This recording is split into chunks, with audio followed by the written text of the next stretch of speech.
गुरु हम लोगों ने महादेव को माना है, शिव हम लोगों के गुरु हैं। तो हमारा आपका जुड़ाव, हमारा आपका शिष्य के रूप में उनसे संबंध बनना चाहिए। जहां तक आदमी का सवाल, जैसे मेरा आपकी दीदी नीलम आनंद का या दूसरे किसी का, वो शरीर में हो या नहीं हो, उससे आपका जुड़ाव बहुत मानी नहीं रखता है। मानी रखता है लेकिन बहुत मानी नहीं रखता है, उसका बहुत अर्थ नहीं है। अर्थ तभी है जब हम शिव से जुड़े जो हमारे गुरु हैं। हम लोग क्या कहते हैं, उस महादेव से तो लेने का सिलसिला बड़ा पुराना, कहानियों में तो सब लेते रहे हैं आज तक। वो विष्णु जी गए तो चक्र सुदर्शन ले लिया, शुक्राचार्य गए तो संजीवनी विद्या सीख ली, श्री कृष्ण के कहने पर अर्जुन गए तो पशुपतास्त्र महाभारत के पहले ले आए। हम आप भी कुछ ना कुछ लेते ही रहे, तभी भीड़ है, तभी महादेव हमारे आपके घरों में पूजित हैं।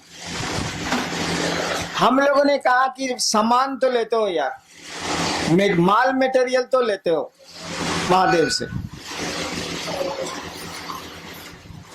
सुख भी लेते हैं, सम्मान भी लेते हैं, समृद्धि भी लेते हैं, जो भी जरूरत है मांगते ही मांगते हैं। लेकिन जरा सोचिए, अगर अक्ल नहीं रहे तो क्या होगा, बुद्धि नहीं रहे तो क्या होगा, ज्ञान नहीं रहे तो क्या होगा। मोतिहारिये के नु खिस्सा, एगो कौआ चढ़ गई सीढ़ी से छत पर, बपुआ कहला से बेटा से तेरे सीढ़ियां हटा दे रे, इसार उतरिहन कैसे। एक सीढ़ी लगी थी आंगन में, कौआ सीढ़ी पर चढ़ चढ़ के छत पर चला गया। बापा बोला कि रे बेटा, बेटा को रे बउआ सीढ़ियां हटा, इस सार छत पर से कौआ उतरिहन कैसे साले। ऐसे तो काम ना चली, कौआ के तो पांख होला बाबू, उड़ जाई, सीढ़ी लगाओ चाहे मौत लगाओ। हम लोगों ने कहा कि शिव से आप दान तो लेते हैं, शिव से आप बहुत कुछ मांगते हैं, कुछ ना कुछ मिलता ही मिलता है। देने का अधिकार भी उनको जितना है, देने की शक्ति भी उनको जितनी है, विश्व में, वर्ल्ड में, संसार में, इस त्रिभुवन में किसी को नहीं है, क्योंकि ईश्वर का नाम है शिव, ईश्वर का नाम है महादेव। हम लोगों ने कहा कि दान तो तुम मांगते हो, ज्ञान का नहीं मांगते हो बउआ।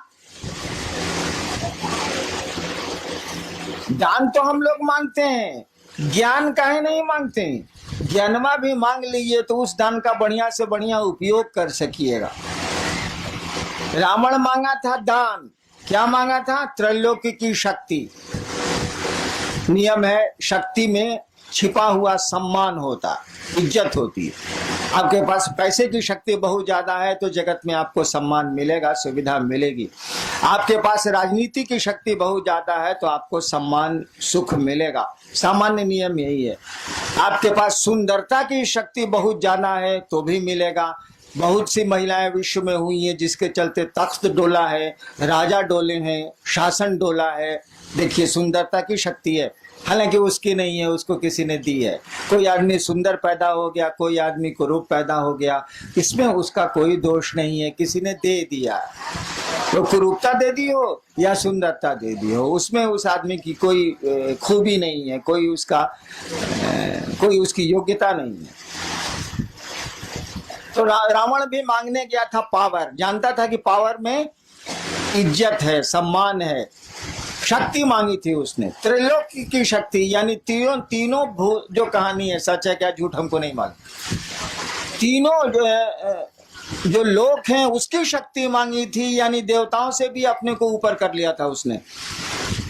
देवता भी लोक में ही आते हैं, ऐसा नहीं है कि देवताओं की डिग्री महादेव के बराबर है। वो लोग, उन लोगों का भी लोक होता है, वो लोग हमारे आपके नियमों से ही चलते हैं। त्रैलोक की शक्ति तो मांग ली, लेकिन शक्ति को संचालित करने का ज्ञान नहीं मांगा। आपने बंदूक तो सरकार से मांग ली, लेकिन बंदूक चलती कैसे है ये आपने सीखा ही नहीं सरकार से। सीख तो लीजिए भाई साहब, नहीं तो बहुत खतरनाक होगी वो बंदूक, क्योंकि उसमें शक्ति है। शक्ति में अगर ज्ञान नहीं होगा ना तो बहुत गड़बड़ हो जाएगा। हम में आप में भी शक्ति है, हम लोग बोल रहे हैं शक्ति है हम लोग के पास, मामूली काम हम लोग नहीं करते हैं। दुनिया की बहुत आधी से ज्यादा चीजें तो हम लोगों ने बना ली हैं। क्या नहीं बनाया हम लोगों ने? ठीक है, हम लोगों को किसी दूसरे ने बनाया, लेकिन हम लोगों ने भी बहुत कुछ बना लिया, कम नहीं बनाया है और बना रहे हैं। हम लोगों के साथ दिक्कत है कि हम लोगों को दूसरा कोई बनाता है और दूसरा कोई ले जाता है। दूसरे की इच्छा से आते हैं और दूसरे की इच्छा से चले जाते हैं, बीच में समझते हैं कि अपनी इच्छा से हैं। इसी को कहते हैं अज्ञान, इसी को कहते हैं बुद्धि नहीं होना। आप आते हैं दूसरी की इच्छा से, माँ बाप की इच्छा से आप नहीं आते, वो माध्यम है। कि बहुत माँ बाप हैं जो निसंतान है, और मेरे यहाँ अक्सर लोग आते हैं कि हमको बेटा नहीं है या 5 को बेटी है, को बेटा चाहिए। इसका माने उनके फैक्ट्री में दम नहीं है, वो माध्यम हो सकते हैं, ताकत उनको नहीं है। यानी हम लोग दूसरे की इच्छा से आते हैं जो दिखता नहीं है। जनरेटर चलाओ।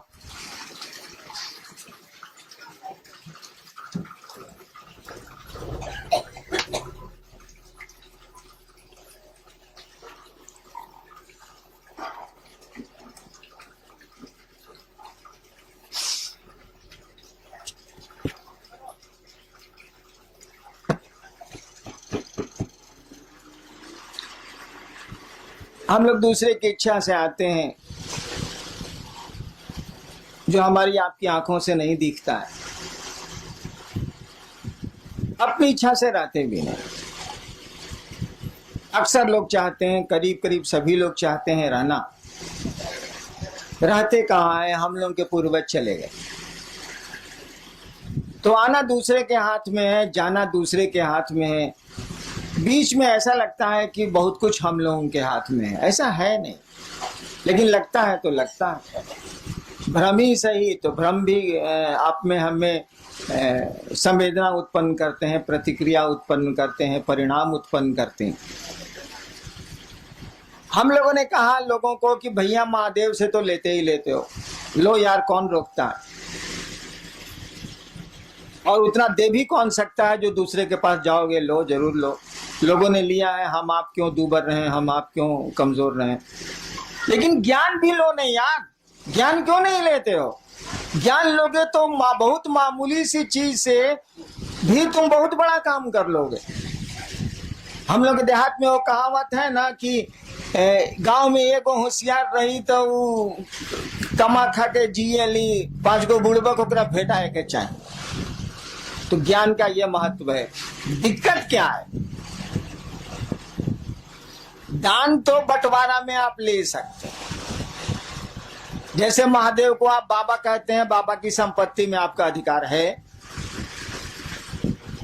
शिव कहा जाता है कि चंदा मामा सबके मामा, शिव घर घर के बाबा। कहावत है ना, चंदा मामा सबके मामा, शिव घर घर के बाबा। तो बाबा में तो पोते पर पोते सबका अधिकार है भाई, उसकी संपत्ति में तो भोग तो रहे। हवा उसकी, प्राण उसके, पानी उसका, पहाड़ उसके, नदियां उसकी, हम उसके, सब तो उसी के हैं, तो भोग तो रहे। और बिना मांगे मिल जाएगा, क्योंकि बाबा की संपत्ति में उसके पोता पोती से लेकर पूरा खानदान बढ़ते चले जाए, सबका अधिकार होता। कानून कहता है इस देश का कि जब तक जिंदा है तभी तक अधिकार रहेगा, उसके बाद कहीं दूसरे को दे दे। उस साला मरबे नहीं करता है तो देगा किसको? मरेगा तब ना दूसरे को होगा, उस साला जिंदा है। काहे कि रामनवमी में राम के जन्म की छुट्टी होती है, कि जन्माष्टमी में कृष्ण के जन्म की छुट्टी है। अब महादेव के जन्म का पता भारतीय सरकार को नहीं लगा तो हमको आपको कहाँ लगेगा, इसीलिए बियाह की छुट्टी है। महादेव का बियाह का छुट्टी दे, कहीं बियाह का छुट्टी सुना है आज तक किसी का? किसी भी बड़े से बड़े आदमी के शादी की छुट्टी आपको मिलती हो सरकारी दफ्तरों में, ऐसा सुना कभी? जन्म की मिलती है, पुण्यतिथि की मिलती है जिसमें वो शरीर छोड़ते हैं, पुण्यतिथि भी बहुत कम मिलती है, नहीं के बराबर मिलती है। जन्मदिन की छुट्टी मिलती है, जो हमारे यहाँ भगवान है या हमारे यहाँ जो पूज्य लोग हैं उनको उनके दिनों पर सरकार छुट्टियां देती है। लेकिन बियाह के दिन के छुट्टी मिला लोग है सरकार में, ये कभी सुनने बने रहे वालों नहीं। बियाह के दिन साला बियाह हो गई लोग, कौन बड़का बात बा? लेकिन महादेव के छुट्टी मिलेला महाशिवरात्रि उ बियाह के दिन मिलेला। काहे कि साले सरकार कमबख्त सरकार को ही नहीं पता, हमको आपको क्या इतनी बड़ी हस्ती को नहीं पता है कि पैदा कब हुआ था। और जब पैदा ही नहीं हुआ था ये मालूम नहीं है तो मरेगा ही नहीं साला। इसीलिए बाबा आपका जिंदा है, आपको हमको हक है, लेकिन केवाला नहीं मिलने वाला। केवाला तो उसी के नाम से है। दान में एक बाप अपने बेटे को पूरी संपत्ति का पूरा टुकड़ा दे सकता है। 3 बेटे हैं तो 3 हिस्सा कर देगा वो। कहल जाला कि बंटवारा में चाउर अगर धुआ गई बात तो कर पानियों बटी। हाँ बटी, चावल का धुवन भी बटता। ये हम आसमान से सीखा, धरती पर हम नहीं जानते थे इसको। चावल का धुवन भी बटता है, लेकिन भाई साहब ज्ञान नहीं बटता है। एक बाप अपने बेटे को, अगर 3 बेटे हैं 4 बेटे हैं तो वो 4 टुकड़े कर देगा। बंटवारा के समय चावल और अधन पर चढ़ा हुआ है तो पानी भी बांट देगा वो। लेकिन वह बहुत बढ़िया शिक्षक है तो ज्ञान नहीं बांट सकता है। उसका ज्ञान लेने के लिए उसके बेटों को उससे ज्ञान लेने की मानसिकता में आना होगा, उससे पढ़ना होगा। हम अक्सर एक किस्सा सुनाते हैं, बना के किस्सा सुनाते हैं, कौन किस्सा थोड़े। एक बाप था, उस इलाके का बहुत बढ़िया शिक्षक था, रिटायर कर गया। और जब तक वो शरीर से तंदुरुस्त था अपने बेटों को कहता था, अरे हमसे पढ़ लो, इस इलाका में हमसे बढ़िया मास्टर नहीं है, तुम भी जानते हो कि हमसे बढ़िया मास्टर नहीं है, हमसे पढ़ो। 3 गो बेटा था, 2 गो बड़का बोला तुम्हारा से पढ़े, हमारे स्कूल में नाम लिखा वो। क्या करेगा बाप, उसने स्कूल में नाम 2 को लिखा दिया। छोटका बोला कि ना बाबूजी हम तुम्हारे से पढ़े। उसने तो कहा ही था कि हाँ पढ़ो। 2 बेटा कहा कि ना हम तरह से ना पढ़े, भी स्कूल में पढ़े। समय बीता, वो रिटायर कर गया, बूढ़ा हो गया। एक दिन सबसे छोटका बेटा हो गया था कलेक्टर, पढ़ा टीचर बढ़िया था, बना दिया उसको, IAS हो गया, वो कलेक्टर हो गया। एक दिन छोटका बेटा आया बाप से मिलने के लिए, तो पीला बत्ती का गाड़ी या अंगरक्षक बॉडीगार्ड सब था उसके साथ। और दोनों भाईबा जो था उससे बड़ा जो नहीं पढ़ा था अपने बाप से, वो दोनों बथान में भैंस को सानी लगा रहा था। सुना कि छोटका भैया आया है, भैया आया है, तो दोनों आया मिलने के लिए। बगीचा में था, बथान में था, आया मिलने के लिए। तीनों बैठा हुआ था, बूढ़ा जो मास्टर था वो भी बैठा हुआ था, जो तीनों का बाप था। दोनों ने कहा, दोनों बड़े भाई ने बाप से कहा कि बाबूजी तारा ऐसा था बेईमान हमनी का देखबे ना कहीं नहीं। बाप ने कहा क्या बेईमानी की बोलो। कहा कि एकरा के तू कलेक्टर बना देला, हमनी के भैंस चरवा बना देला, तैसे बड़ बेईमानी हुई। वो बूढ़ा आदमी बोला कि देखो बाबू हमरे पास इतना बीघा जमीन है, छोड़ दो, हम पेंशन से खा लेंगे, हमको जमीन की जरूरत नहीं है। तुम तीनों भाई इस जमीन को बांट लो, हम जमीन का बंटवारा कर देते हैं, संपत्ति का एक एक पाई का बंटवारा कर देते हैं। लेकिन ससुरा बताओ हम ज्ञान का बंटवारा कैसे करें? ये पढ़ना चाहा तो हमने पढ़ा दिया, तुम दोनों ने कहा नहीं पढ़ेंगे तो स्कूल भेज दिया। तुमको बढ़िया शिक्षक नहीं मिला, तुम नहीं पढ़े, भैंस चरा रहे हो। इसने हमसे पढ़ना चाहा, हम थोड़ा बढ़िया से पढ़ाते रहे हैं स्कूलों में, हमने इसको पढ़ा दिया, ये कलेक्टर हो गया, तुम दोनों भैंस चरवा हो गए। तो ज्ञान का बंटवारा हम कैसे कर दें? चलो चावल का पानी हम बांट देते हैं, सब कुछ बांट देते हैं 3 हिस्से में, लेकिन ज्ञान कैसे बांटेंगे यार? ज्ञान कोई लेगा तब न देंगे, ज्ञान तो लेना पड़ता है। सामान तो हम दे देंगे, लीजिए चाहे फेंकिए, लेकिन ज्ञान तो हम दे ही नहीं सकते ना जब तक आप लेना नहीं चाहिएगा, उसको रिसीव करना नहीं चाहिएगा। हम लोगों ने कहा महादेव से दान लेते हैं, ज्ञान कहीं नहीं लेते हैं भाई साहब। ज्ञान लेने के लिए आपको उस महादेव का चेला बनना होगा, शिष्य बनना होगा। और शिष्य बनना होगा इसका माने शिष्य शब्द का अर्थ जानते हैं? जो लोग अंग्रेजी जानते हैं उनको तो आसान है, डिसाइपुल और डिसिप्लिन। डिसिप्लिन शब्द से डिसाइपुल बना, डिसिप्लिन अनुशासन, डिसिप्लिन शब्द से डिसाइपुल मन शिष्य, डिसिप्लिन शब्द से डिसाइपुल बना है। कहने का अर्थ हुआ कि जो डिसाइपुल है वह अगर गुरु का डिसिप्लिन नहीं मानता है तो डिसाइपुल नहीं है। जो शिष्य है अगर गुरु का डिसिप्लिन नहीं मानता है तो डिसाइपल नहीं है। शिष्य शब्द का भी वही अर्थ होता है। संस्कृत में शस धातु है, उससे बना है शिष्य शब्द, उससे बना है शासन, उससे बना है अनुशासन, उससे बना है प्रशासन, उससे बना है शिष्य। शिष्य का मानी होता है जो अंग्रेजी में मानी है वह हिंदी में भी है। शिष्य का मानी होता है जो गुरु का अनुशासन माने।